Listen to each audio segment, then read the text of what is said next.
and welcome to Bad Citizen Part 1, presented by Northwest Theater Workshop and Theater Vertigo. Both are committed to creating new work in the Pacific Northwest. My name is Jonathan Hernandez. I'm going to be your host for this evening. It's so awesome to see plus 46 people in here from all across the nation coming to see live theater in this capacity. So in other places, this would be considered illegal. You can't do this in person, but we're going to do this live for you. So who's excited and ready to witness 4 10-minute plays? Say aye. Aye. All right, so I want to get started. But before we do, a couple of things. One, please, we appreciate and invite all donations. You can donate to www.nwtw.org/donate. Any monetary moment or value is good on us. And I want to make sure that we can get make sure that you get to see this optimally. So make sure that you can hear me at a reasonable sound.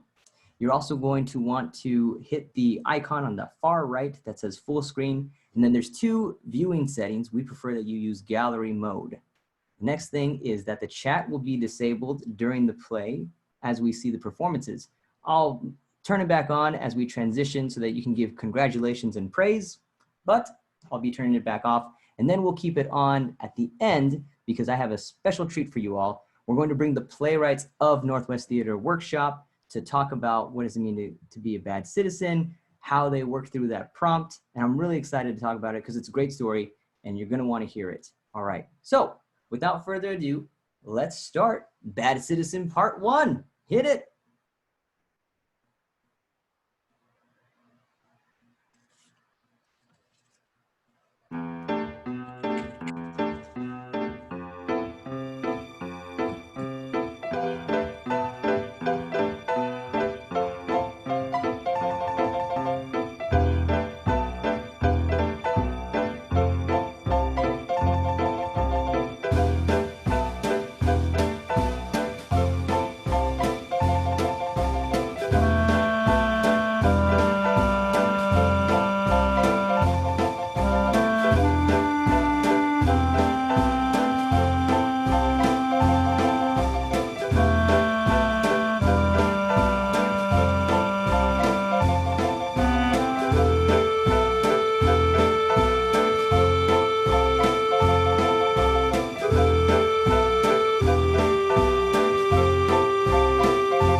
Technical difficulties, please stand by.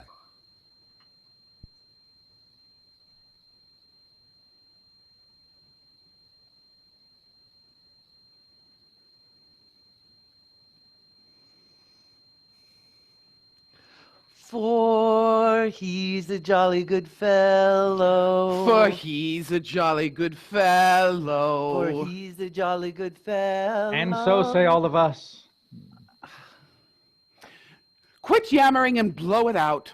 Lord knows there's enough wind in this family to do the job, if you're not up for it. Of course he's up for it. 21 years old today and man enough for any job. Go to, Clyde Dunaway, go to. Yes, Uncle. 21 means he does not need to take your orders, Harvey.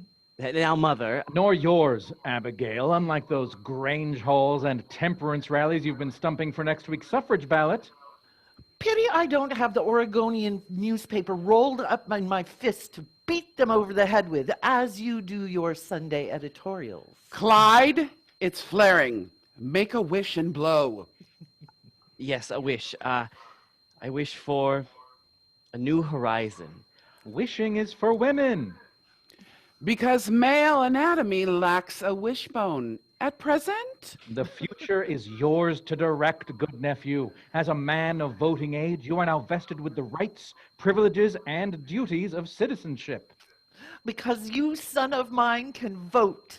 Yes, but my first duty is preparing for my return to Harvard University You just came home. and a surprise summer internship with the Crimson Historical Journal. oh, Clyde, congratulations. Thank you, Aunt Kate. Behold, the Crimson's newest junior historian. All that's lacking is a reference letter from a certain senior editor, wrapped up here, Uncle, in a page of your finest cajolery. Or not. That is a blank journal for your historical gatherings. I use mine to record the hidden heroines of the Northwest who have given so much to us all for a book someday. Oh, fear not, first nephew. I never miss a deadline and will deliver before Wednesday's departure. Wednesday's departure? But son of mine, the ballot is the week following. On the very day my internship begins at Harvard. Clyde Augustus Dunaway, it is your civil duty to stand up and be counted for equal suffrage. Mother, it's just one vote. One that could put us to the majority. See here, Abigail, he's no longer a boy tied to your apron strings. Surely you wouldn't prevent me from building my future just to cast a random ballot for a cause that doesn't affect my own self. Oh, how can you be so blind to the privilege of your sex? Privilege? But Mother, I'm not lazy.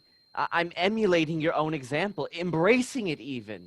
By escaping responsibility with a pleasure ride east? By nurturing my gifts through selfless effort as you all do.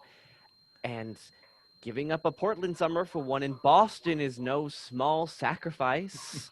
What do you know of sacrifice? Absolutely nothing, save what I learned from each of you.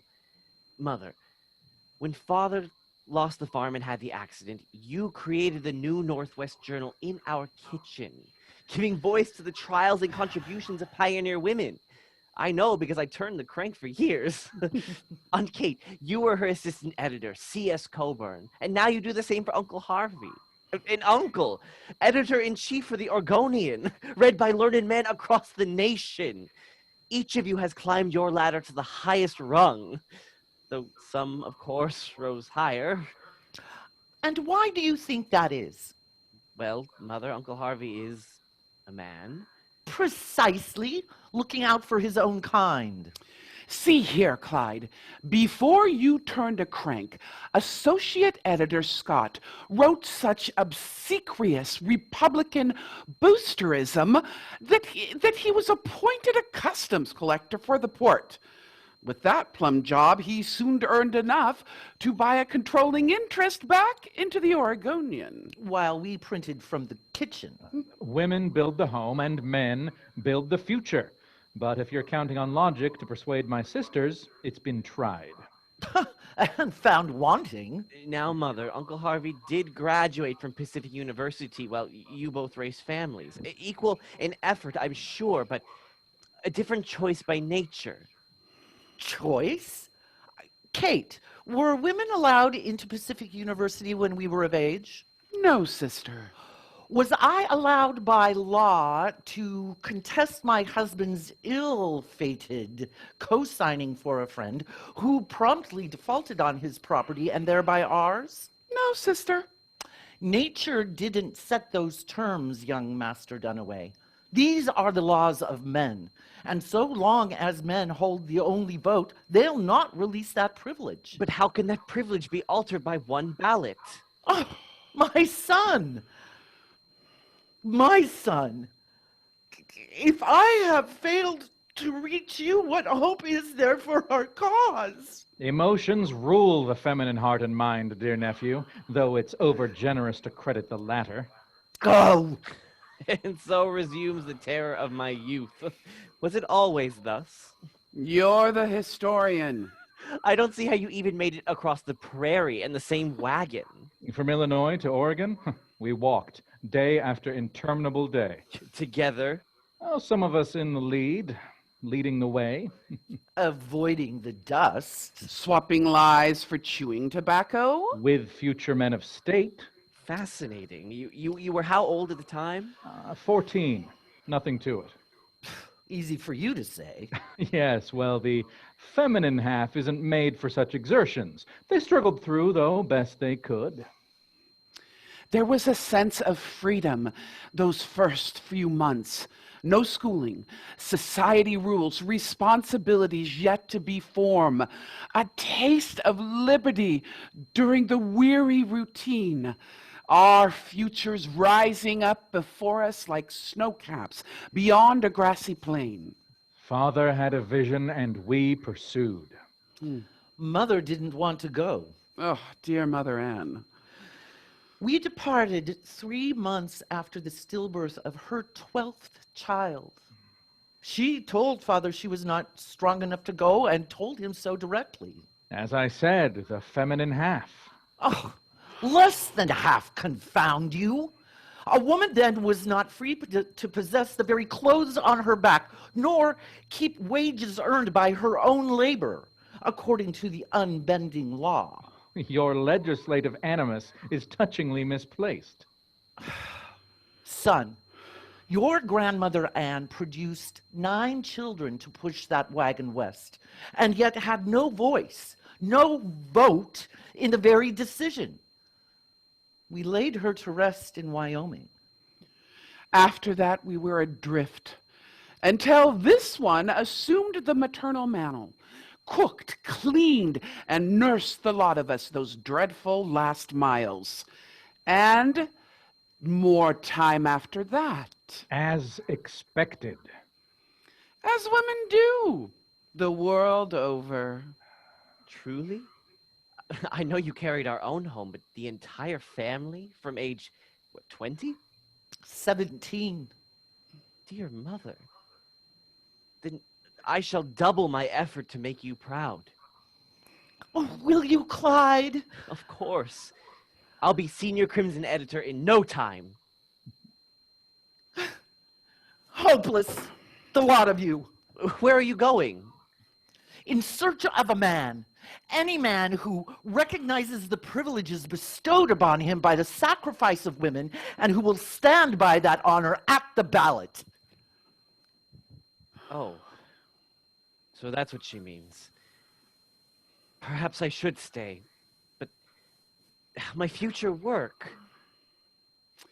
In this family, words are our work. Is that? Tomorrow's editorial. I found it on your desk.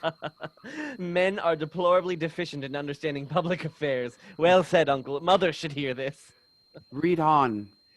But all the evils that belong to male suffrage would be more than doubled by indiscriminate suffrage to women. Uncle, you deny the vote to half the population simply because of gender? And publicly refute your own sister who gave you so much to all of you? I've spoken my mind. Will there be cake? No. Then I'll take my leave as well. Mr. Dunaway, I'll have the letter on my desk 9 a.m. And don't worry, the vote will prevail without you. Whether you do or do not, it won't be with my consent. Well, that puts my consent in doubt as well. So be it. Here sits a full-grown man. With a train ticket to nowhere. I know a certain someone, an associate editor at the vaunted Oregonian, one C.S. Coburn, who could extol your virtues to the almighty Crimson. C.S. Aunt Catherine, Pity you'll miss the balloting brouhaha. and forego the chance to negate that pompous ass? Hang the Crimson. There's history to be made. I'll have my say first, as the law allows, if you don't mind. Not in the least, nephew. Not in the least. Cake?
I can't believe it's you. Lovely night, Jessica. Why are you dismantling my fence? Is this some kind of joke? Of course not. Fence dismantling is serious business. Get out, you invader! I'm not really an invader if I've come to help. I demand you leave me and my subjects alone. Okay. As benevolent dictator of my yard, my flowers are my serfs, and I, the benign overlord, provide them with their needs and protect them against outsiders with my fence. Do you make them worship before you?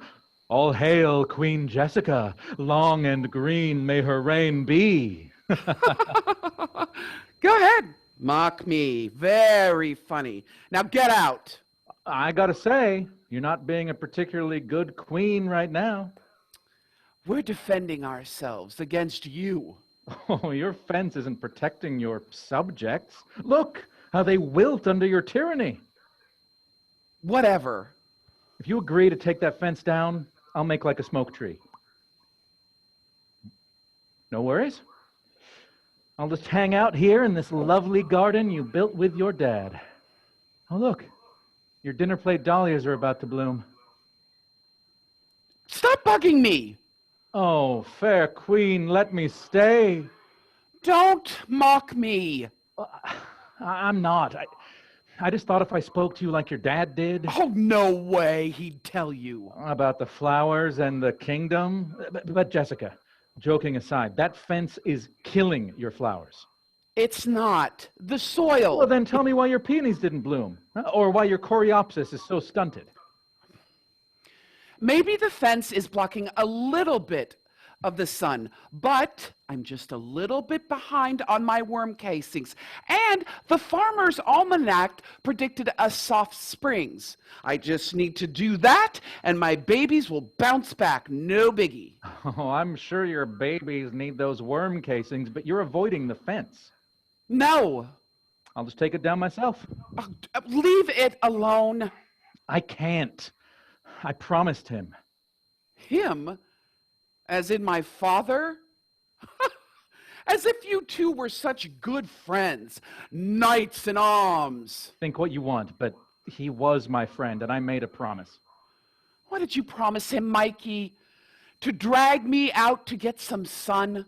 I promised if you started changing, started acting crazy, say like building a giant stupid fence, I'd help you. The fence stays, damn it. I built this kingdom. Geez, since when are you so bitchy? How dare you? I am not bitchy. What do you call it then? Huh? You're hiding yourself away one fence plank at a time. You don't wave anymore. You barely pay any attention to your garden. Fine. What if I told you I could make it shorter? I mean, I could use your help. Tisk, tisk, Jessica. I know you're going to keep fighting me about this. Okay. I wasn't going to keep going along with this, but, well, your father knighted me. What? I promise on my faith that I will in the future not let the Queen forget that we are resolved into the supreme air. We are made one with what we touch and see.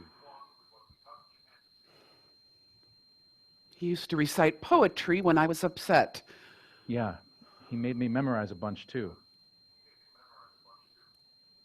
It's That my was solemn ours. duty to remove the fence and help you save yourself and your flowers. Me and my babies, my subjects, are doing just fine. Great, even. Okay, what mother kills her babies so capriciously then? Oh, shut up.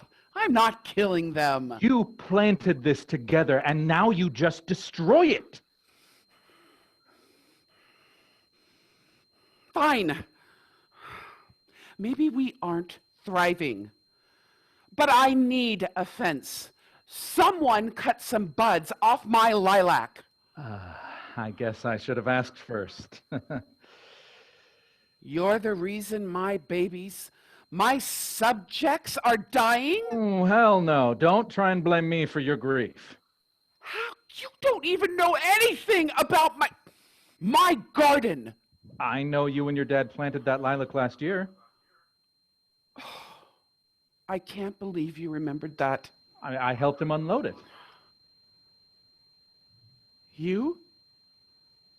I should have been the one helping him. Well, it's no big deal, Jess. I was happy to do it. Oh, fuck you! You stole him from me! Well, the only thing I stole was some lilac flowers. And the poetry. Well, you know how he was. I couldn't help but pick it up. Jess, calm down. I just want to help. He was my friend. I can't imagine the hole left in your heart from his passing. Everything is gray. You gotta let a little light in, Jess. The flowers aren't the only ones suffering. I don't want you here. You are not the king. I don't want to be king.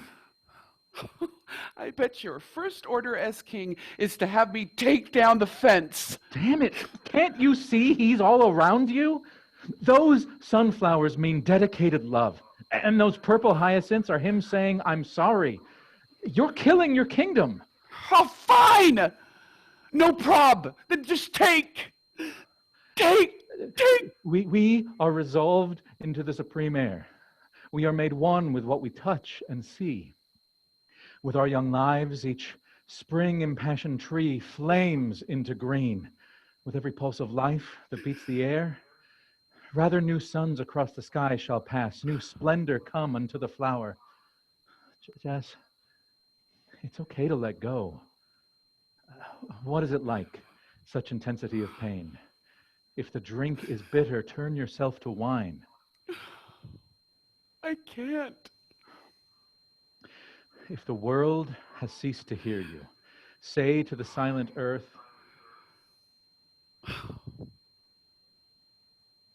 I flow towards the rushing water. Speak, I am. I've got an idea. Oh, I bet you do. Rude. Let me help you plant an espaliered pear or something instead of a big old dead fence. Oh, come on, it's the best of all worlds. You get plenty of sunlight so your kingdom can flourish, but you get all the privacy you need from errant flower thieves. You mean privacy from you? Fine. Let's go to the nursery on Saturday. I can use some worm casings.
Are you okay?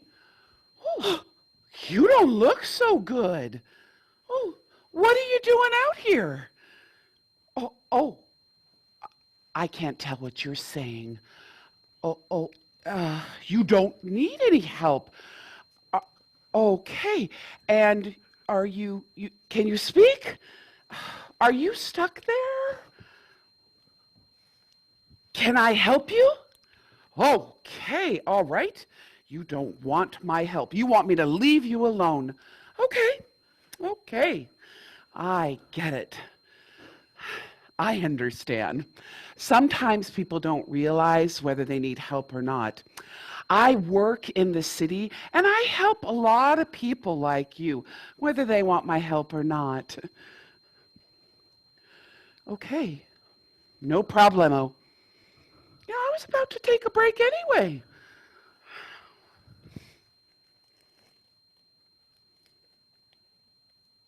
Would you like some? Come on, I have enough to share.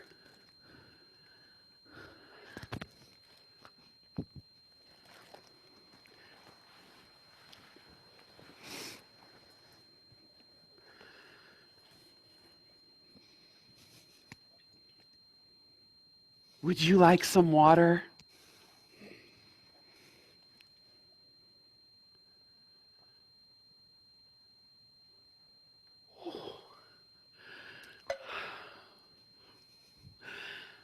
So you really can't talk? I mean, if you could talk, you would, right? And you're afraid. Oh, I wish I could help you other than food and water. I mean, what are you doing out here anyway? Who put you out here? Well, how long have you been out here? I mean, hours, days, weeks. How long since you've eaten? You know, it's really hard to tell what you need and how I can help when you just keep waving your arms around like that and won't talk. Or can't talk. Whatever. I mean, you just keep shrugging your shoulders all the time and shaking your head as if I'm not helping you in any way. I mean, I guess that's why humans invented language, right? Have you ever tried to get out? Once. but you couldn't. Why not? I can help you. I could take you back to the city. Yes, I could do that. I could take you back to the city and tell those bureaucrats what your problem is, and then you'd be okay. Can I at least try something? Can I get in there with you? Okay. No. All right.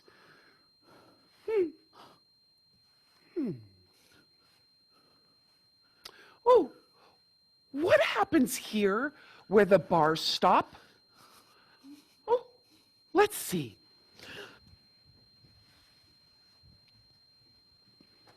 You see? There is a way. If I can get in, you can get out. Oh, come on. Wouldn't you at least like to try? I mean, I see you now. I won't hurt you. Let me try again. How did you do that?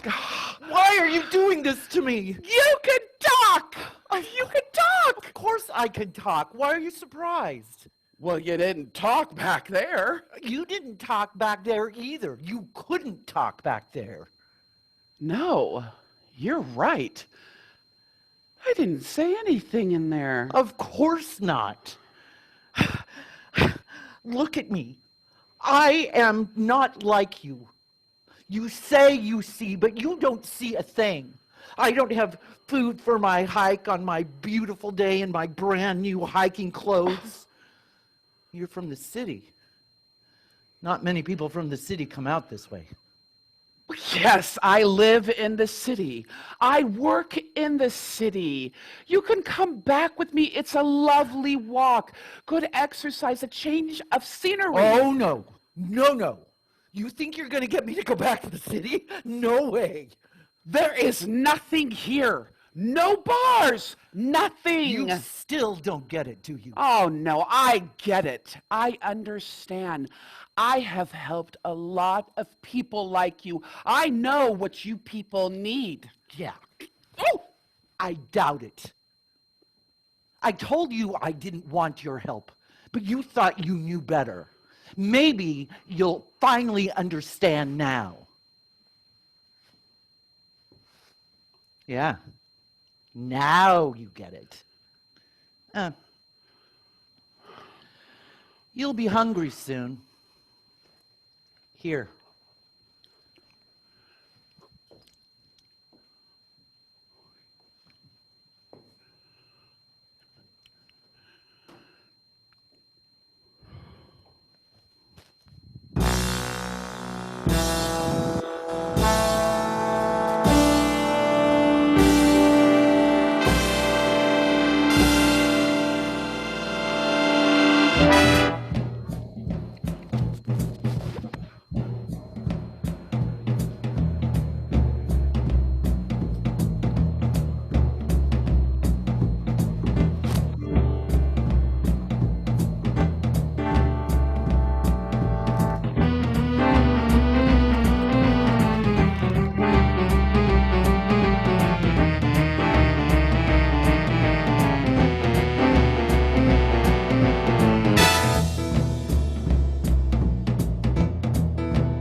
When they stuck us in their prissy little prison, the justice jockeys claimed pure teamwork is how they defeated our masters.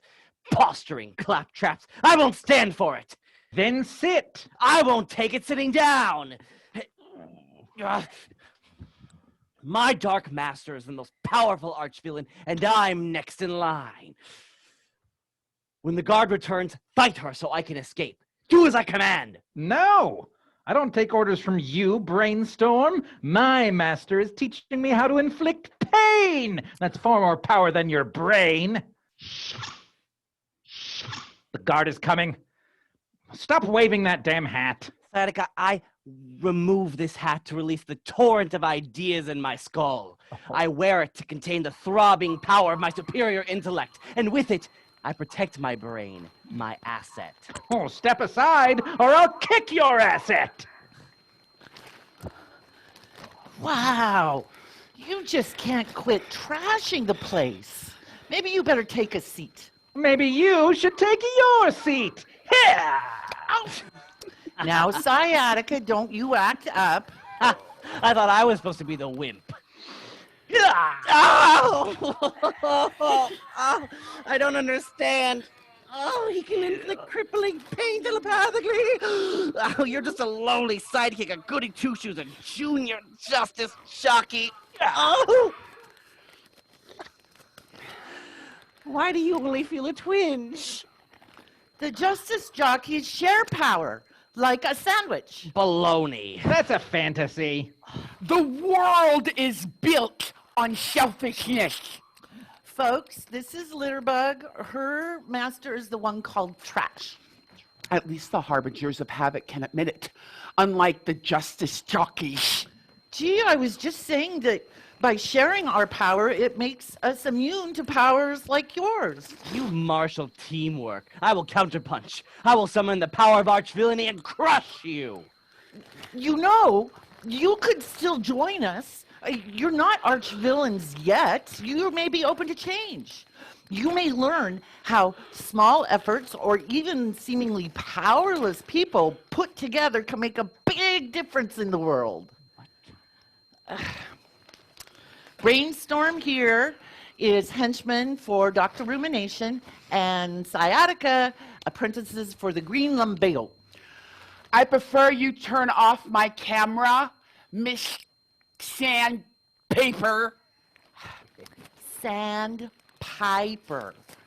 Sandpaper would be a little rough. Oh, no, I'm sorry. But we all have to play by the same rules. So play nice. For starters, please pick up the trash. Why? The world is falling apart. The climate is changing because people are trashing the planet and nobody cares. I'm just speeding up the process. What's going on? I can't litter. This doesn't make sense. I need to make a mess. I disagree. I know keeping one little place tidy is just a drop in the bucket, but the drops add up. It's principle. We each do our own part. It respects each other and protects the property. Oh. I'd like to stay and chat, but your masters are still on the loose, and I have to keep a weather year out on the super signal. A secret word of caution. Don't trust her. She's a spy for Sandpiper. Let us build our own bologna sandwich together and make her choke on our combined powers. Shh. A secret word of caution. Don't trust him. He's a spy for Sandpiper. Let us I build can our hear own... every word you're saying, you know. Me too. The same speech. You're just trying to use us. Yeah, you should be straightforward. BTW, your masters refused to come and get you out. You're lying. Dr. Rumination would never abandon me. We played chess. Oh, even after the freak accident with the exam table, I always make my master look good. Why me? I mean, I could understand why your masters would want to dump you, but... Rubbish. My master has more power in his pituitary gland than all You the... should join the justice jockeys instead. We never leave an individual behind. We elect leaders that serve the best interests of everybody. We don't elect our leaders. That's ridiculous. We seize power. Elections are always rigged. Yeah, one vote doesn't make a difference. Not that I care. As if it matters. Well, we vote by raising our hands. Elections are often won by just one vote. I have to admit, this talk of elections inspires me. How about you two? Do you have any written materials about the Justice Jockey principle? I have a brochure. Oh, just a sec. I'll be right back. You get out of here. We will take this principle from her and vote for a new leader to form a new escape plan.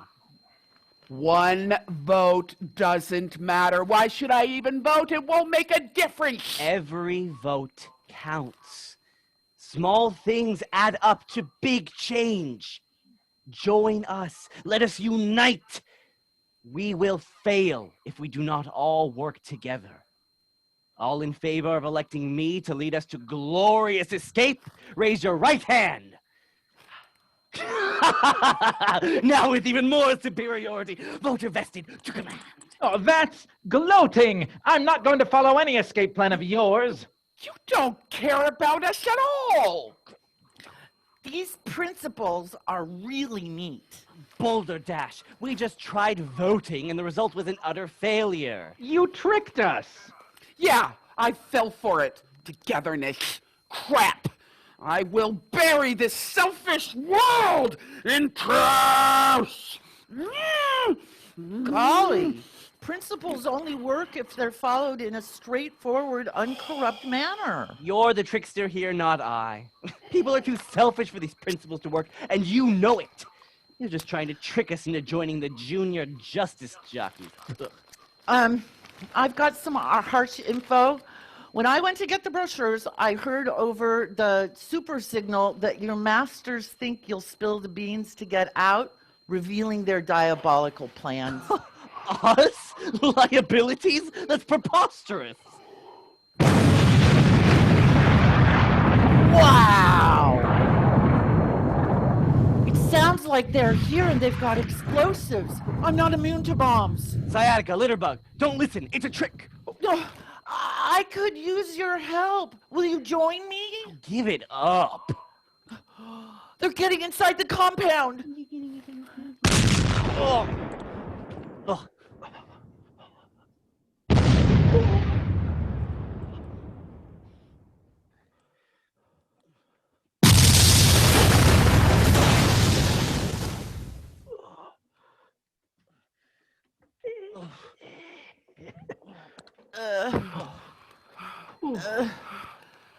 I used all my superpowers, but I was outnumbered. I guess I blew it. No. The explosion is what really blows. That and my regret for ever doubting you. You were never trying to con us. Your dream was true. Oh, what a fool I've been. The drops add up. You weren't selfish at all. You were trying to protect us.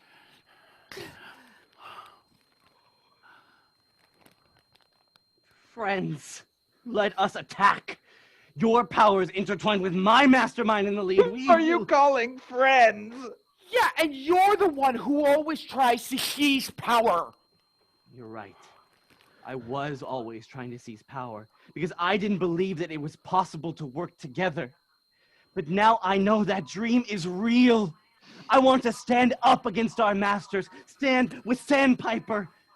In her words, will you join me?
bravo and brava. Yay. Oh, that was awesome. Awesome. Let's go and do another round of applause for our actors, our director, and for the rest of the crew. How beautiful music. Yay. Woo-hoo! Woo. And Ed at the back, and our ASM, Kate, running the tech on the back side. Yes, awesome. I want to bring the playwrights on, so if we can get their cameras turned on. And we're going to keep the chat open so that you, if you have any questions toward the playwrights regarding your citizenship and what prompted citizenship, and we just kind of want to get a sense of, just where were you at in the beginning of starting this to now, what's changed for you. A fantastic story is that we were all working on this in the fall of 2019. We were given a prompt about what does it mean to be a good citizen, or no, what does it mean to be a bad citizen, with hopes of promoting this showcase with the other 4 playwrights in the theater. And because of the pandemic and everything that's going on, theaters have been closed down. And so this is part 1. Part 2 will be actually in October 9th and 10th actually. And you'll be able to see the other 4 playwrights and how they handled that prompt. And so highlighting these 4 playwrights, I'm gonna go ahead and pass it on to the playwrights. You introduce yourself and the play that you wrote. And I have some questions here. And so we'll start with Wayne Harrell. Hello, thanks for coming tonight. Thank you, cast and crew. My name is Wayne Harrell. I am the author of Suffrage, with an E, Suffrage, that's on purpose. And then Brad, go ahead and introduce yourself. Hello, everyone. I'm Brad Bolchunas, and I am the playwright for Underlings. Thank you all so much for being here. We really appreciate it. Nice. And thanks to the cast and crew. And Justine? I'm Justine Hanlon, the author of Flower Thief, and yeah, great job, cast and crew, especially the people behind the scenes that made this happen. And lastly, but not least, Luis. Hey, you guys, thanks so much. So I wrote The Exchange. Yeah, that's what it was, The Exchange. And you guys did such a great job. Thank you. Awesome, awesome. So yeah, what, just exploring citizenship and seeing your work now a few times. I don't know if you were here for the previous show, but we had an engaging talk back regarding citizenship and how your plays have created a discussion and to taking responsibility for oneself, having more accountability and how to show up. And so I'm curious to know, what was your process during, when you were given that prompt last year? How did that go for you?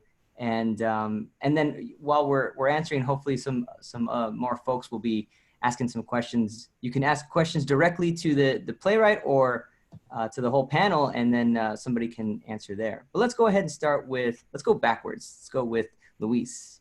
When you were given the prompt of bad citizen, what was going through your mind? Oh, I had such a hard time trying to come up with something. And finally, I just thought, well, the way that our situation, our country is right now, is that the bad citizen is the government, i.e. the city in this play. So I just thought, what's it like if you're a prisoner and you don't really know what's going on, you're stuck somewhere speechless and powerless, and a representative of the city thinks they're going to help you, and they're absolutely clueless. So that's what I was thinking. Mm-hmm. How'd you like seeing your work virtually? Oh, it was weird. It was funny. Do you know how they came up with that idea of the white place for where the prison was? I mean, it's not how I envisioned it on a stage at all, which is fine. It was good. It was very clever. It was a very good way to do that. Yeah, that's something that I was definitely impressed by too, of seeing how they were going to put that in a virtual environment. So I love that. And it still felt like the message came across real clearly too. Yeah, I think so. For it being an absurd play, but yes. Yeah. Yeah. How about yourself, Wayne? I've been thinking about the Scotts, Harvey Scott, Abigail Scott Dunaway, for a long time, and just as I discovered them myself and learned more about their history, these are real people from Portland, very prominent citizens from the 1900s, and just fascinated at how distant they were politically between themselves. And so when the idea of bad citizenship came up, I thought of Harvey and his contrariness to his sister, who was such a champion for years, a national leader. And I knew that I couldn't move either one of those two icons in 10 minutes, and so I focused on their son, Abigail's son, Clyde, who again is a real person. He was actually a little bit older at the time, but I just thought, okay, here's somebody stuck between these two titans. What happens to him? Citizenship and the urgency of that kind of stuff. Yeah. Did you know that going into it, or did you actually do the research once you were given the prompt, then you were like, oh, I want to do research. I want to make this more Portland based. How did that work? No, I got a kind of an ongoing file already of Abigail and Harvey. The Oregon Historical Society has several great articles about them. And I've just been reading, Harvey, there's a statue of Harvey on Mount Tabor. And I'm just going to look. Oh, yeah. Yeah. Who I think that's Harvey. And Abigail, okay. and Dunaway Park in Portland, named for Abigail. And so I've known of them, and I've just been thinking about them. Like I said, this gave me a chance to, good, because I never get anything done without a deadline. And so good, here's a deadline for something real. I can do this now. Nice. Yeah, thank you. I know exactly who you're talking about. I go to Mount Tabor often, and the statue on the base, pretty much on the top of the mountain. So right, so you should go lay a slice of cake at his feet next time. Yeah, you finally get your cake. Justine, how about yourself? Yeah, so I took the prompt and I thought, what happens if somebody is cutting flowers in your yard? Like, does that make them a bad citizen? And then it sort of morphed into this idea of, and I'm not as global with my concepts as I think the rest of the playwrights, but if somebody is trying to draw you out of their shell, are they being a bad citizen? Like, should you be left to your own devices when you're suffering? Or is someone trying to draw you out? Who's being the good citizen in that perspective? So, like I said, not quite as global as everyone else, but. Yeah, earlier today, that's kind of the question I was offering my panelist, Sarah Eden, which was Mikey comes across as so innocent in his actions. Like he's like, I just want to help. But at what point is that considered intrusive or really breaking that boundary? And it makes me think of a citizen who, like myself, I'm not really actively aware of what's going on, but I try my best. And so sometimes I can say something that comes across as not correct. And so it's like, oh, I don't mean to be intrusive. It's really just a lack of awareness, and I want to do what's best. And so I could really relate to that play and the sentimentality of it, really. So yeah, well done on that. Thank you. Mm-hmm. How about you, Brad? Well, I think given that prompt, somehow my mind went to a place of thinking about it from maybe almost a childhood perspective, good and bad, and trying to simplify that a little bit in where we first start learning some of those lessons. And I was just ruminating a little bit about how much I loved, doing the little superhero thing with a towel as a cape and running around, and how we as friends would sort of hold each other prisoner and line up on opposite sides, and sort of started running with that. And I think some of that after school special cartoonish nature persisted all the way through on some level. Yeah, I love that. Man, the junior justice jockeys, that's cool. There's a lot of just fun one-liners and catchy phrases and stuff like that. I just thought that was beautiful. If anybody in the viewers, the audience, have questions for the playwrights, feel free to ask questions. They'll answer anything. Maybe almost anything. Within reason. Most anything. Mostly, yeah. I do have a question. what after now completing the play, what were your hopes in the sense of that your audience feels connected to? Did you want us to connect to a particular character or get a call to action from it? And so I'm gonna go popcorn style. Go with Brad first. Could you repeat the question? A particular reaction? You're saying? Yeah. Yeah, I am such a, those who know me, you could tell even by the way I'm haltingly responding to this question, kind of my brain tends to go all over the place. And I definitely was craving some response with brainstorm in particular in this sense of trying to wrestle with the potential of whether people can actually have power if it's shared. And some of this is not all the result of thinking your way out of a problem, which I tend to do sometimes too. The story originated for me though with Litterbug's intention and also dismay,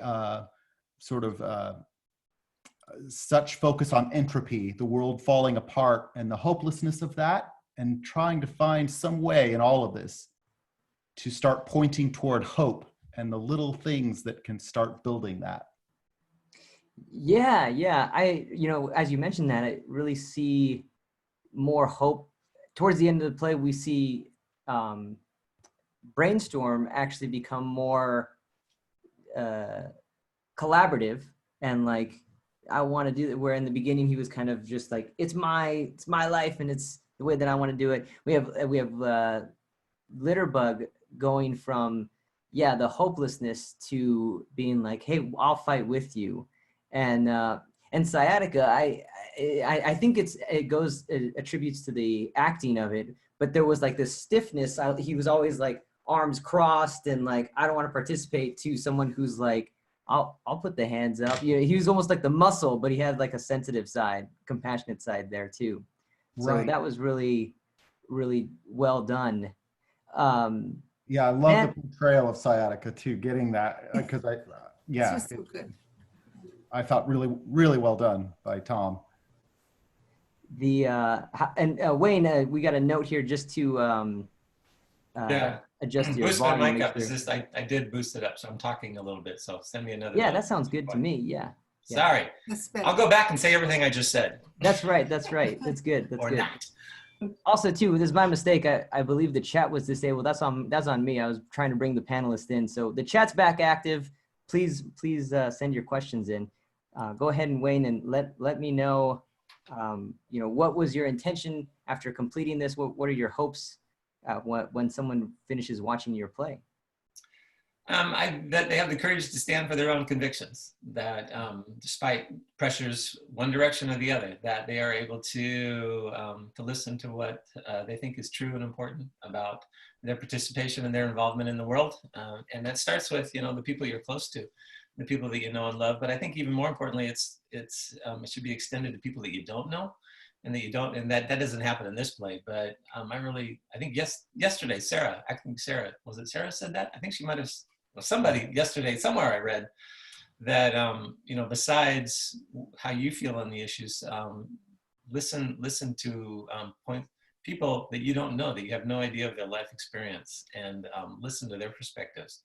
Because you already know what you think, but by listening to other people's perspectives, that would expand your empathy and understanding of the broader principles implied that are engaged in these issues that we all need to act on.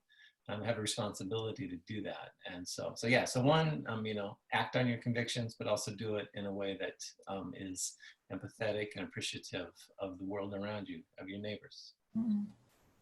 Yeah, thank you so much. One thing that I really took away from was the dilemma that Clyde has. I really see that where he's aspiring to be something of himself, and there's a situation going on basically at home, and he's like, but I want to go pursue my dreams, and want to do this. And if really your duty or your responsibility is to vote and vote for what's right. And I find myself kind of in that same dilemma sometimes, where it's like, I'd rather pursue my own endeavors than take on the responsibilities. And as I get older, I'm starting to realize that how important it is to be part of something greater and help society just collectively. So thanks for highlighting that. I think that was my biggest takeaway from that play. Justine, how about yourself? Yeah, I was hoping that people would walk away. I'm having questions, and I was lucky enough to have my neighbor watch last night, and we ended up in a text conversation because he's like, I have questions. I want to know more about, the father and this and that. So I got my goal. One person had questions about the world that my characters lived in.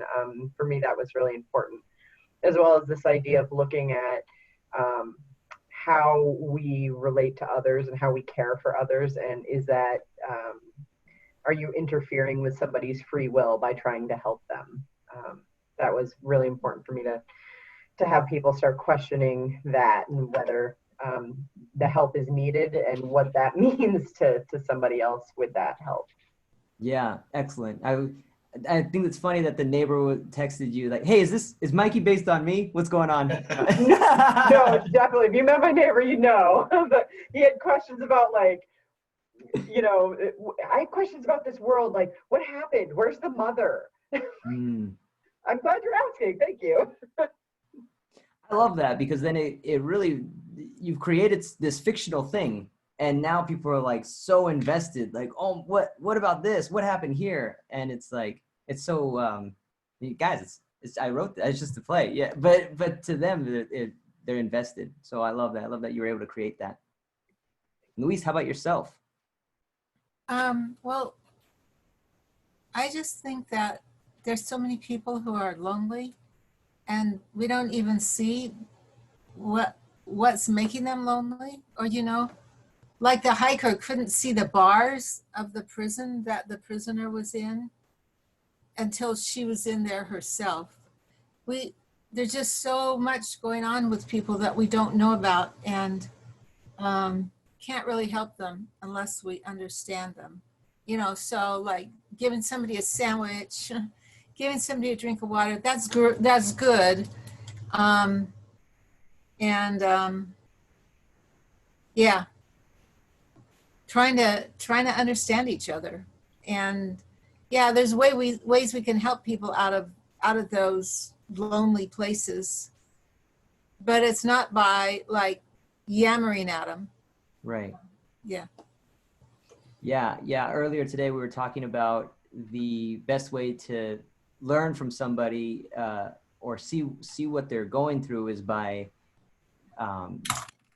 understand. The first action is to understand that they're going through something different than what you perceive, and then appreciate their side of what they're going through. And I think it's really hard for someone to find the appreciation, especially in a political climate where it's like, how can I reason with this other party? I don't appreciate their morals, or I don't appreciate how they're thinking.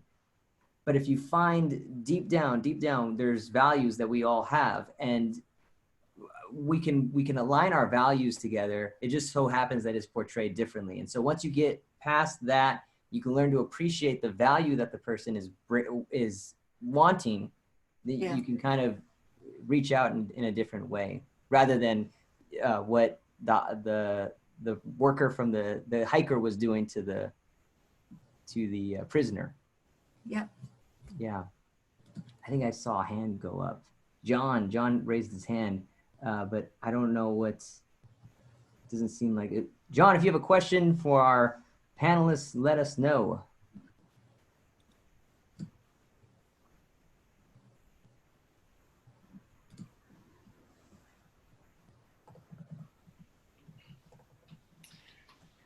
All right. While she's thinking, I want to say, hey, Lou, today I was talking with my wife. She watched last night, and she's like, she gave me a really nice synopsis of what your play was all about, the meaning and all of that. And it was just fun to hear her say.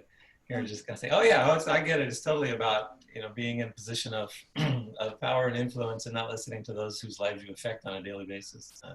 Yeah. Yeah. Thanks for passing that along. Yeah.